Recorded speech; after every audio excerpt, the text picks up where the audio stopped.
আসসালামু আলাইকুম। আজকে আমি কথা বলবো স্ট্যান্ডার্ড নরমাল জেট টেবিল নিয়ে। তো এই স্ট্যান্ডার্ড নরমাল জেট টেবিল থেকে আমরা প্রবাবিলিটি নির্ণয় করে থাকি। তো সাপ্লাই চেনে সাধারণত একটা ইনভেন্টরির স্টক আউট রেশিও অথবা স্ট্যান্ডার্ড ডেভিয়েশন প্রবাবিলিটি নির্ণয় করার জন্য এই জেট টেবিলটা ইউজ করা হয়ে থাকে।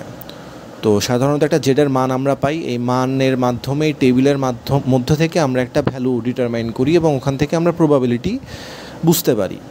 তো আমরা যদি এখন এই জেড টেবিলের কথা বলি, এই জেড টেবিলে একটা ভ্যালু দেওয়া আছে, যেটার ভ্যালু জেডের মানটা হলো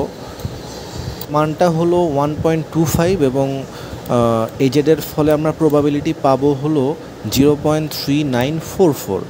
তো আমরা যদি এখন ডিরেক্ট টেবিলে যাই, টেবিলে আমরা যদি 1.25-এর ব্যাপারটা দেখি, আমরা জেড সেকশনের লম্বা বরাবর চলে আসবো 1.2-তে এবং জেড টেবিলের সমান্তরালে আমরা যাব 0.05-এ এবং দুইটা একসাথে ক্রস করলে আমরা যে বিন্দুটা মিলিত হব সেটা হলো 0.3944 এবং একে আমরা 100 দ্বারা গুণ করলে পাবো 39.44%। তো আমাদের প্রবাবিলিটি হবে 39.44%।